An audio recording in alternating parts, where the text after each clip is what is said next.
let's get things started. Ready, go!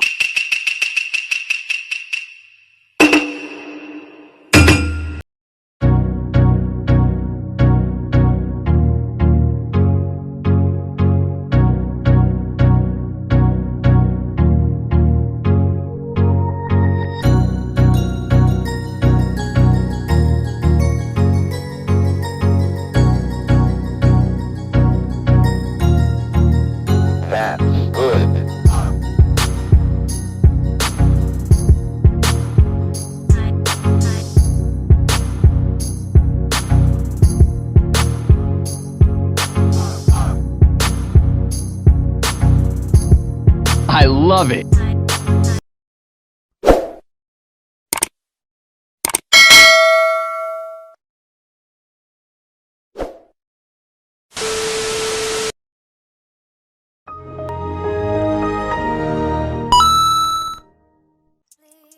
What's up, guys? It's the Eisen there, back with another video. So today's video is gonna be still on the Ukraine and Russia topic, right? But from a more introspective take. The one thing I've noticed viewing the media attention and also the response to Russia's invasion of Ukraine that I haven't seen anyone talk about recently is that right now in Russia, all of these major banking institutions have essentially removed the ability for Russian citizens to have access to their own money.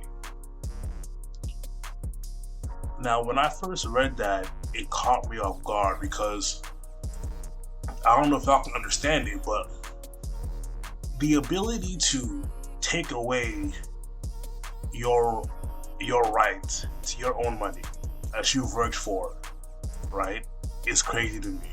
It's my money and I need it now. It's my money and I need it now. It's my money and I need it now. It's my money and I need it now. It's my money and I need it now. It's your money. Use it when you need it.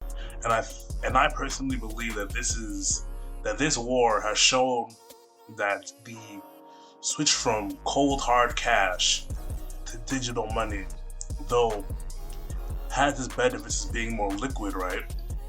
And being more transferable and being more flexible in currency, is also very dangerous. You know, everything becoming more analog, more digital, allows for greater centralized power and control.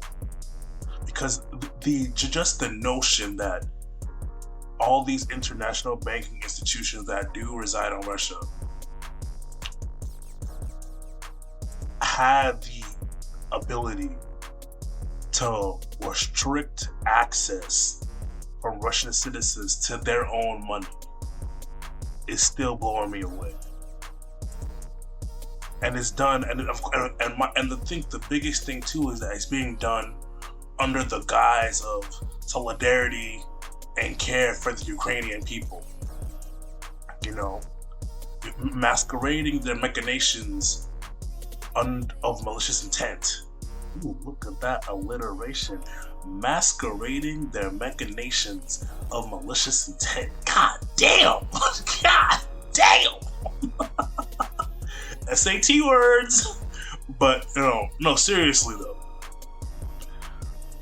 You know, and having said that, it does bring into sharp relief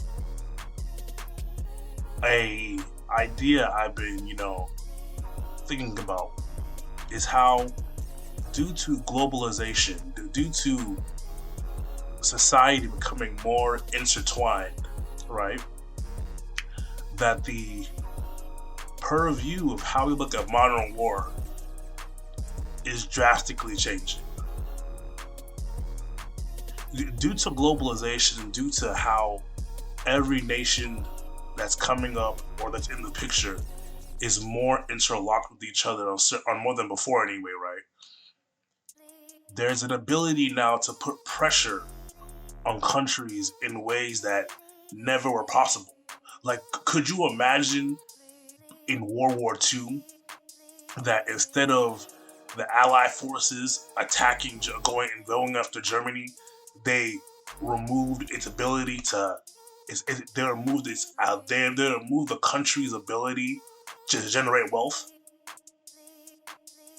via, removing institutions from its available citizens, like they did in Russia.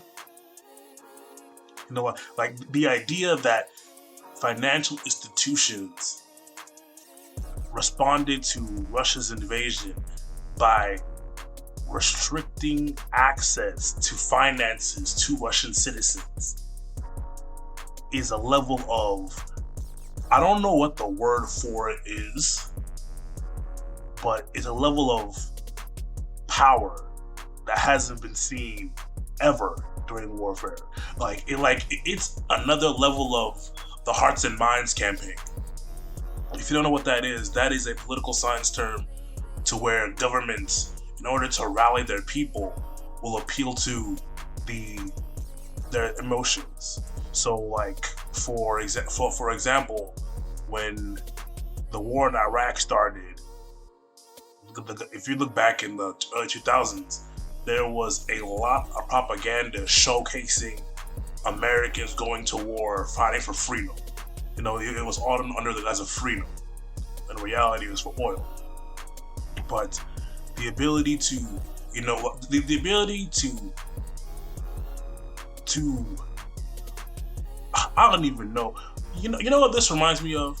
It reminds me of how in those old gangster mob movies, the Italian mobsters will come to a local shop and say, "Hey, we'll give you protection if you pay us. But if you don't pay us, we can't guarantee you won't get fucked up."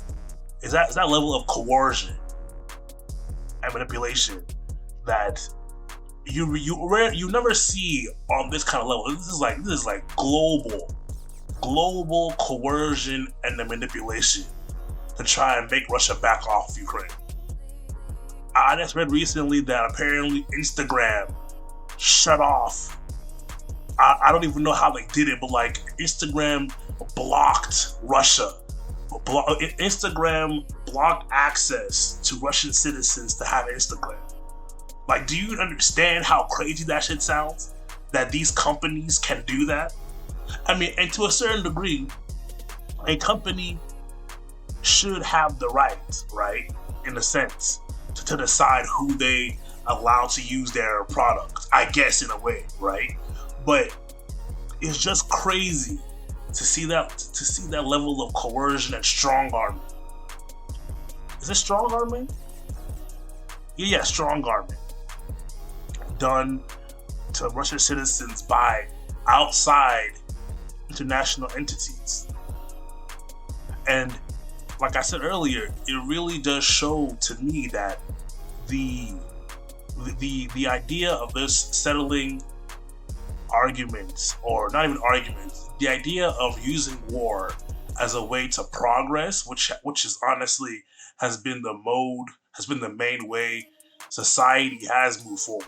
Has been through war and conquering. That can no longer work.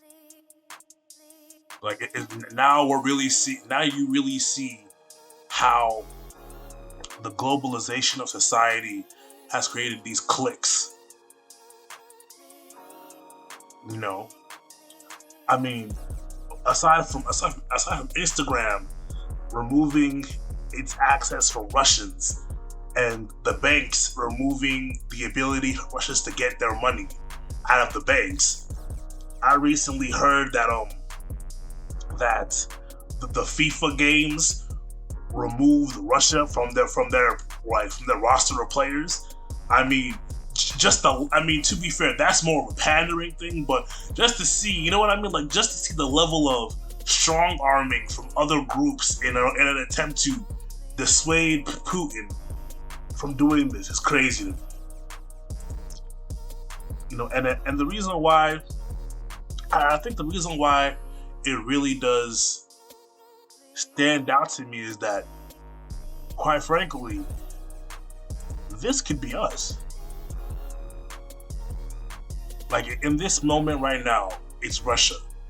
But if they can do this to Russia and hide it under the fact of, fighting against tyranny, what makes you or I think that they won't do it to American citizens? Or does people in Western countries to where they can restrict your access to your own money on this kind of level? Because usually when you hear about money or garnishment of wages, it's through like child support, or you get involved with some kind of court case where the plaintiff is now requiring compensation, But for financial institutions, for public entities, international public entities, to restrict your ability to use their products that, as we all know, have pretty much become part of the social fabric of the world, as an attempt to strong arm you into doing what they want you to do, is a crazy precedent that I'm not seeing anyone talk about. And quite frankly, it makes me second guess how much of my own money I want to put into certain things. Like how much of my own money do I want to turn digital? Maybe I should keep like a safe of just cold hard cash, because just the thought that these banking institutions did that is some scary shit. But yeah, guys, tell me what you think in the comments. Am I just being paranoid thinking about this, or is it really a legitimate fear? Don't forget to like, comment, and subscribe. Peace. Please.